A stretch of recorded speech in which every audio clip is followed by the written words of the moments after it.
Hey guys, it's Roderick. I'm here with the full season review of Interview with the Vampire Season 1. So this is my reaction and kind of my review. We're going to do it mullet style. Mullet style being kind of like my initial thoughts and reactions in the front, and then some spoilers in the back like a mullet. Okay, not my own term, but I'm adopting it here.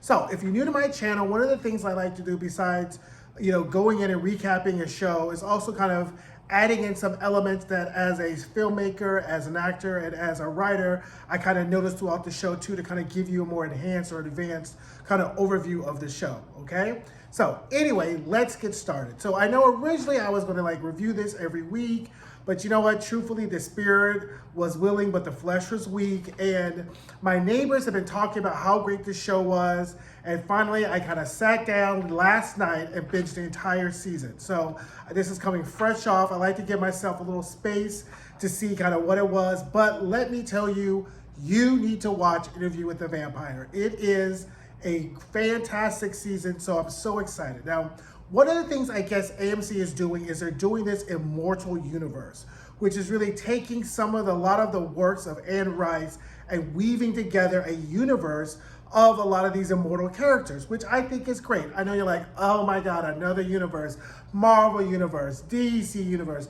No, this is really good because Anne Rice has really written a lot of really great material, and if Interview with the Vampire is any indication, is that they're going to be able to update it to make it relevant for the times and really make it a really great job. So I am all here for the immortal universe.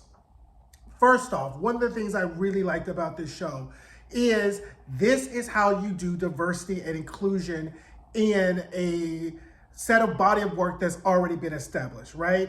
Unlike previous shows, Handmaid's Tale, that just kind of plops in black characters without really noticing or referencing their race as far as how the characters move or how their objectives and desires go. Interview with the Vampire does a really great job of that. Now, I'm old enough to remember the original Interview with the Vampire with Brad Pitt and Tom Cruise. I did not go back and watch that before I watched this. I wanted to come in and not really compare it to the two. But the fact is now, having seen that 30 years ago when it was out and watching this, I don't think a whole lot has changed as far as the characterizations, because they were able to really take black characters and not necessarily change the desires and objectives of the characters. So this is how you include people of color into your work, from especially an already established piece of work, and really make it work. Because one of the things they do, because we'll talk about it later on, is how they're able to mold the story around their races, but still make it relevant. I think one of the reasons that it was able to be done is because Anne Rice was still alive during the development of this project, and her son, who very much, Chris Rice, who pretty much knows kind of his mother's works and what her motivations were with this work, was able to really be a part of the development project. So I think that is, first of all, they get 5 stars for that. Fantastic job. I think they made the story updated. They made it relevant. Because really this story is about the family that you choose. And so having 2 characters that are bound to each other, and then adding a 3rd character in with Claudia, really is about the family that you choose, and that no family is really immune to kind of the things that happen within a family. And I think Interview with the Vampire does an excellent job of really showing that and highlighting certain issues and complexities that go on with any family, and especially like the family that you choose. And if you take away the vampiric overlay in it, you can really get the essence of the story without it being very heavy-handed about the choices and who we love, who we choose to love, and how that really can affect our life. Now, that being said, I was all here for the gay characterization, the gay fluidity of these characters. This is what representation looks like, right? Not just doing gay shit just to be doing gay shit, but having characters who are, on the LGBTQ spectrum, but still kind of showing their lives and it not being so overshadowed. So it's just like super gay. And I don't mean like super gay in the fact of their sexual identity does not become an additional character, right? Or additional element of their character. And I think that that is what representation looks like. They were able to do this for the LGBT characters in this series. They were able to do that for the black characters in the series. Again, very, very, very well done. Another thing they did very well is the very good mix of ADOS and non-ADOS black actors in this. ADOS being American descendants of slaves or African descendants of slaves, and non-black characters. So again, this is how you do it. Handmaid's Tale, right? So again, this actor who portrayed Louis, though he may not be ADOS, got the characterization down right? So I will put him again in the outlier, not in our standard deviation.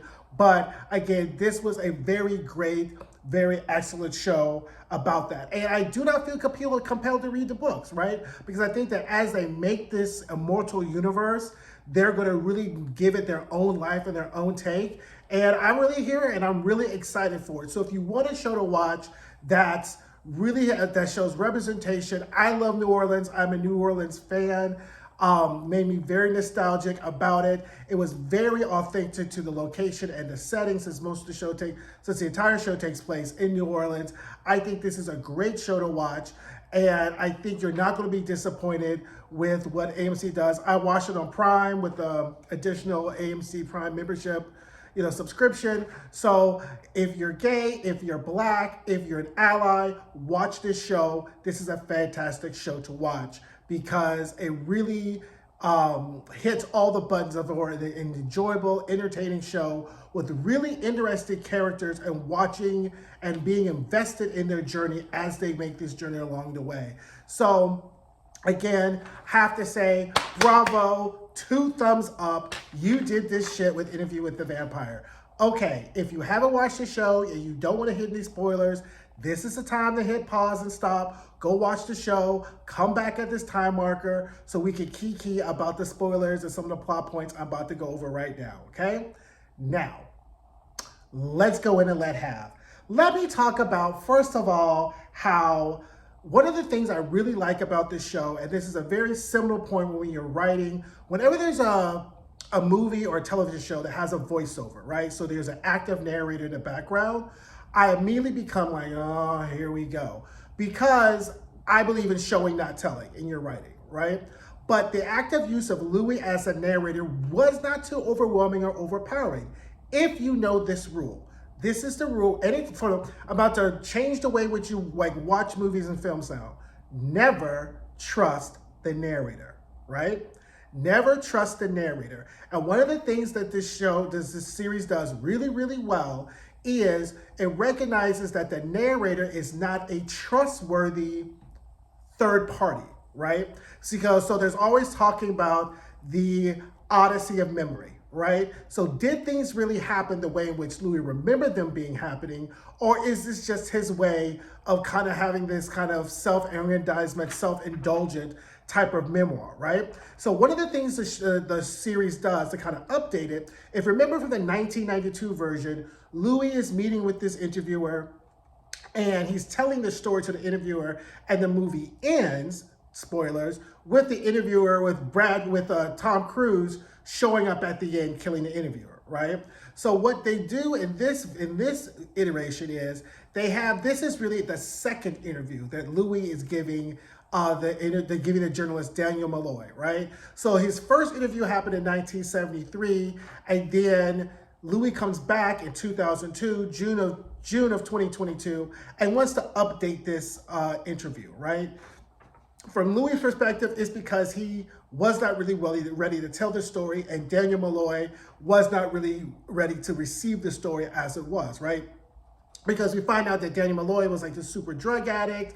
They met at this gay bar in San Francisco, and they went back to his place, and that's kind of where the interview occurred. So I really like the way they kind of updated it from the 1990s version of that to kind of say, like, this is really the second interview that's going on.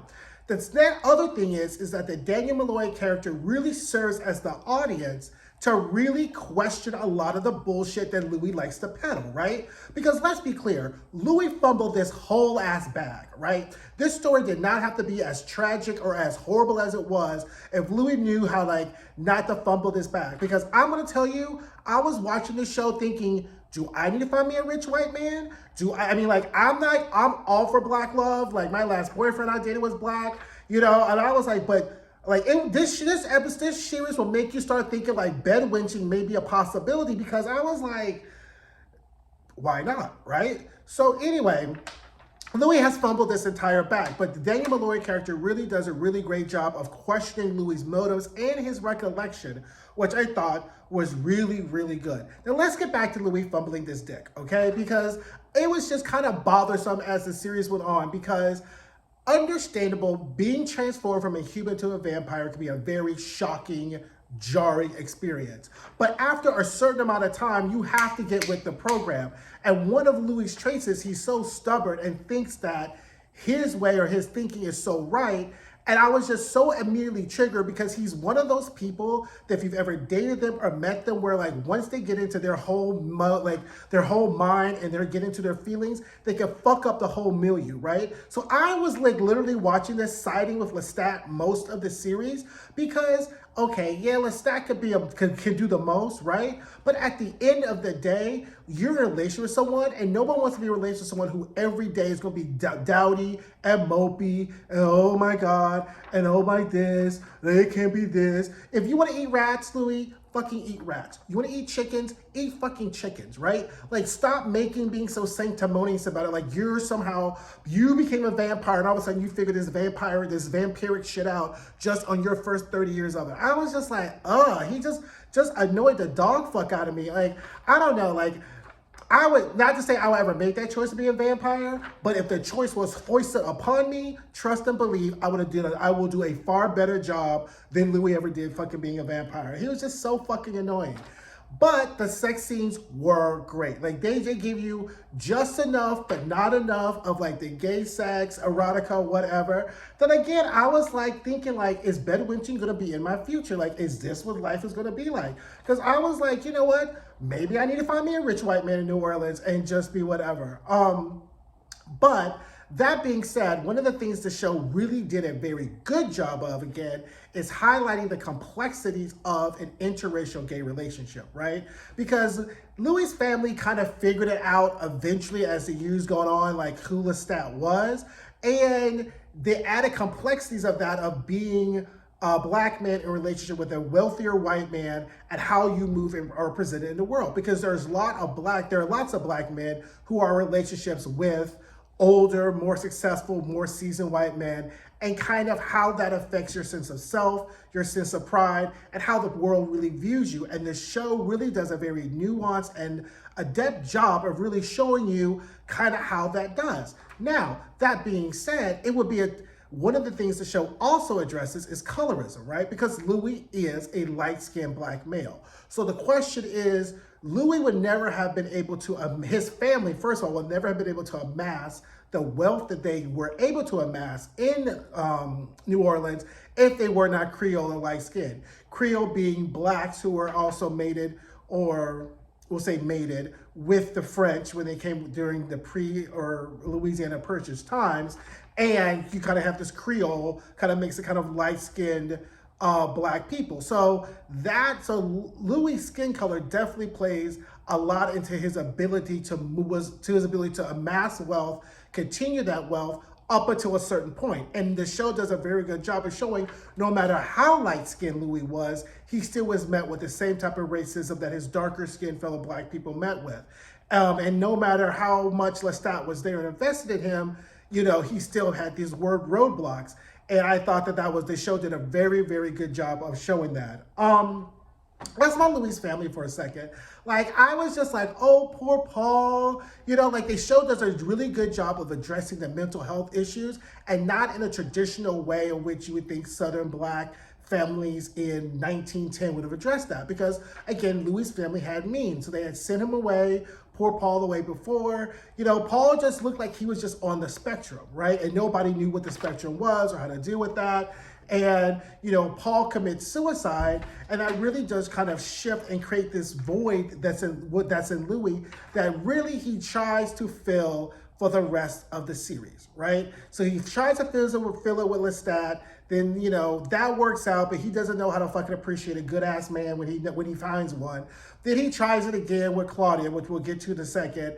And then he just never has found a way to fill that hole that was left by not just Paul, but the leaving of his family, right? Because he just really couldn't wrap his head around the fact that you can't be a whole ass blood-sucking vampire and go to Sunday dinner with your family, right? Like, that's just not possible. And I think that's why I always kind of sided with Lestat, because I was like, some shit is just practical and makes sense to you, right? Like, why don't you just get with the program? But that's why Louis tries to create this family of himself, right? So then he gets to, you know, even though the mom was kind of shady after you know, the death of Paul, and the sister, I think she navigated it the best she could, not knowing what this was. Like, I just would have came out the closet and be like, I'm a vampire. This is my life. This is what my life is going to be. You can either fuck with me or not, right? But I have the luxury of saying that in 2022, not in 1910, because as Louis said, being an openly black gay man in the 1910s or 1920s was literally unheard of, right? So being a whole ass vampire clearly was not something that was like literally within the realm of possibility.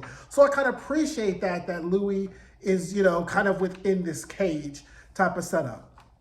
So to fix his problem, so Louis, once again, in his ridiculousness, sets off a chain of events where he ends up going against the alderman, guts him, puts him outside of Jackson Square, which causes all the white people in New Orleans to get mad at all the black people and start burning down their houses. So in the course of that, Louis is walking and he sees a burning building and he gets Claudia. Now in the film, I recall, I think Claudia's family had been killed from some kind of dysentery or some kind of disease, and they found Claudia that way. So burning building, you know, dysentery or whatever, they find Claudia, and Louis convinces Lestat to make Claudia into a vampire, which I thought was so loving because he never really said no to Louis. Anything Louis wanted, Lestat fucking did. Oh, I want to buy the azalea. Here's the money for that. Oh, I wanted something for this. Here's the money for that. Lestat very seldom denied Louis anything because he enjoyed and he loved Louis the best that he could, right? So anyway, they make Claudia, which I agree with Lestat was a whole ass mistake. Get you a dog, get you a pet pig, get you a snake or something. Bring it, like, that was a great thing about this show because it really shows you kind of like in real life how couples have children thinking that it's going to fix their relationship, and all it does is make it worse.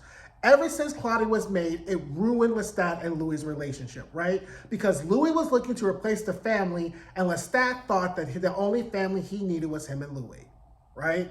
That is such a lesson in a lifetime. Do not go out having children thinking it's going to make your relationship worse. These will make your relationship better because all it does is make it worse, right? Because while everyone's going to be ada, udi in the beginning, right, when the baby's here, as the baby grows up, as the baby has needs, as your relationship changes, one of the partners is going to be resentful that the fact that the relationship has changed. Lestat and Louis ain't snuggling and kikiing and fucking in their coffins like they used to with Claudia. They gotta sneak and make sure she don't hear you. Like, she doesn't hear them and all this stuff. All this bullshit. And Lestat's like, I didn't sign up for this, right? I signed up for me and you. This extra shit that you don't fucking hoist on us, that, you know, it was just a problem. Mainly because Claudia was a child when she made them, and so she had the mentality of a child, right? So making an immortal 14-year-old would be perpetual hell. I mean, teenagers are bullshit, in general. So imagine having an immortal bullshit-ass teenager running around your house, being impetuous, being ungrateful, being an asshole. I totally get where Lestat was coming from. And the fact that Louis, is unwilling to really step up and recognize that he may have made a mistake, he continues to coddle Claudia until she gets mad, because then she finally gets the ding ding, I'm never gonna get breasts, I'm never gonna be a full woman, I'm never gonna do this, so I'm just gonna go away, and blah, blah, blah, blah, blah. I was like, Lestat, bye. Like, we were okay without you, right? So Claudia was very irksome for me at the beginning of this when she first was introduced and all the teenager growing pains or whatever like that. But once she got some seasoning and age to her, right, she became a little bit more bearable, right? And the scene when Claudia comes back, and because I really like the way that they were able to deal with her sexual assault, right? So instead of being grotesque and showing the actual sexual assault, right, they were able to just kind of cut and infer to it. And because the actress who's playing her was not really 14, unlike the very young Kirsten Dunst in the movie, they had a little bit more leeway to kind of with the actress to really kind of show her sexual maturity. But that being the case, they, again, another fantastic way they did that. So Lestat, so one of my favorite scenes is when Lestat, so Claudia leaves, right? She decides she wants to go away, find some old vampires because she done found some books and she's going to be the new vampire huntress or whatever because she's looking for a family, more people, right? Coming back to that theme. So Lestat finds her on the train and was like, look, Louis is unbearable, he's miserable as fuck, and you're the only thing that pretty much keeps him happy, and I love him, so you need to come back because I can't deal with him and his fucking miserable shit, okay? Well, I was like, okay. So then anyway, we come back and, we find out, he says, like, if you try to run away again, then what's going to happen is, I'm going to kill you, right? So, and we see the great scene of, like, Lestat playing with his dog in a cage, and then he opens up the cage, and we see Lisa playing with the dog, which was the metaphor of how Claudia perceives her life, right? That she's trapped in this cage with Lestat, who's constantly kind of toying and playing with her. So then Claudia decides to have her plan that she's going to start to kill us. She's going to kill Lestat.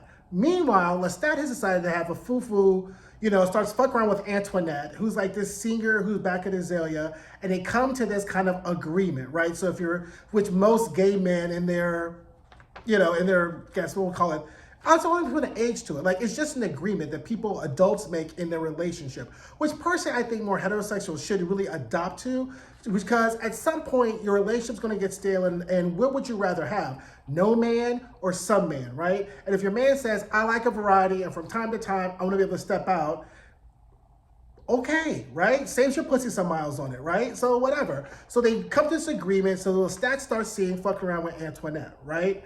So he starts fucking around with Antoinette, but like all side pieces, they just don't know how to fucking take it and go away, right? So he's been seeing Antoinette over the years, and come to find out, he's fucking around with Antoinette, and, Louis feeling all sad. Why? Because you're not fucking your man. Because if you were putting more miles on your dick, he wouldn't have time to go around fucking Antoinette. Not to say the reason people cheat is because whatever, but Louis just did not make it, by admission. He says he wasn't feeding, his libido was not up, so he just gave Lestat that window to go fuck around with Antoinette. When really you just could have stepped your dick game up and should have been like, if you can go fuck her, you ain't gonna be nothing in your balls left, so you gotta go ahead and make that enchilada work.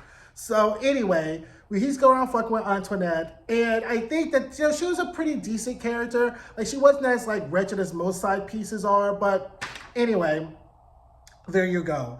But overall, I thought the show was really good. I thought the Rashid character the reveal of Rashid was so great, because the entire time I watched the series, it's like, where's Armand? I think maybe we're gonna do Armand next series, and come to find out, Rashid is really Armand. If you remember from the movie, was played by Antonio Banderas, because Armand was, in his band of vampires, was the ones who actually killed Claudia because they killed Lestat. They killed another set of vampires. In the film, they killed another set of vampires who were attacking them, and because they killed another set of vampires, they then went ahead and killed Claudia in a little like moon room type of thing when the sun comes over. I remember that. She turns to dust. So come to find out, Rashid is really Armand. So we see that Louis has a type. Older vampires and who kind of know all the ways, but I guess this is a little, so now the question is like, is any of this even Louis? Like, is he just living off of like Armand's shit? Like, again, I have no problem with you being a come up, but at least I hope you've learned something from your previous time so you don't fuck it up with Armand, okay? Because at 514 years, he probably has less patience than Lestat has. So anyway, those are my thoughts and reactions on the show. I thought it was a fantastic show. I cannot wait for season 2. I'm going to watch the Mayfairs, which is going to be kind of like the next iteration in this Immortal universe. So I'll probably do either a weekly or at the end of the series with that. So anyway, hope you all go out and enjoy the show. Go tell your friends. Also, don't forget to like. Please subscribe so you can get more updates on this channel, and I will see you all later. Thanks, guys.